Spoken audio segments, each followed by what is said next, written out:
Hello viewers, শেষ পর্যন্ত হয়ে গেল নূর ও আয়রার বিয়ে। স্যাম ও আয়রা চাচা মিলে সব ষড়যন্ত্র করেও আটকাতে পারলো না নূর ও আয়রার বিয়ে। তো হ্যালো ভিউয়ার্স, চেনা অচেনা নাটকের নতুন সব আপডেট পেতে অবশ্যই পেজটিতে লাইক ও সাবস্ক্রাইব করতে ভুলবেন না। আমরা ইতিমধ্যে চেনা অচেনা নাটকের 5 নম্বর পর্বটি দেখে ফেলেছি। চেনা অচেনা নাটকের 6 নম্বর পর্বটি অত্যন্ত রহস্যজনক ও রোমান্টিক কিছু মুহূর্ত আসতে চলেছে। চেনা অচেনা নাটকটি অত্যন্ত সামাজিক একটি নাটক, যেটি সবাই মিলে উপভোগ করা যায়। আমার চেনা অচেনা নাটকটি খুবই ভালো লাগে। আপনাদের কেমন লাগে তা অবশ্যই আপনারা আমার কমেন্ট বক্সে লিখে যেতে পারেন। আমরা দেখি নূর ছেলেটি খুবই ভালো, অত্যন্ত সহজ সরল একটি ছেলে। তাকে সহজ সরল মনে হলেও মাঝে মধ্যে একটু রহস্যজনকও মনে হয়। স্যাম নূরের পরিচয় জানার জন্য নূরের পরিচয় দেওয়া অফিসে গিয়ে বুঝতে পারে ওখানে ওইরকম কোনো অফিসই নেই। স্যাম তড়িঘড়ি করে আসে আয়রা ও নূরের বিয়ে ভাঙার জন্য, কিন্তু সেই মুহূর্তে আয়রা কবুল বলার পর যখন কবুল বলতে যাবে, সেই মুহূর্তে স্যাম আয়রা চাচার কানে কি যেন বলে।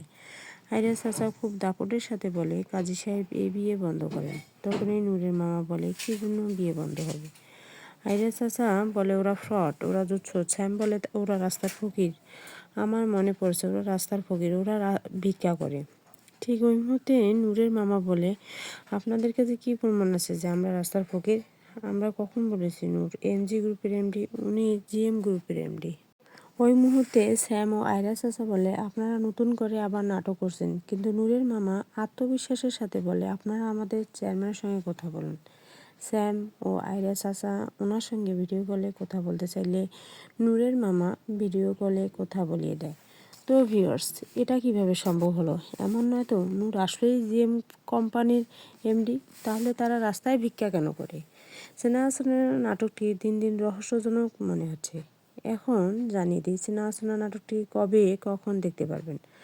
আপনারা চেনা অচেনা নাটকটি দেখতে মঙ্গল ও বুধবার দুপুর 12টার সময় সিনেমাওয়ালা এন্টারটেনমেন্ট ইউটিউব চ্যানেলে চোখ রাখুন।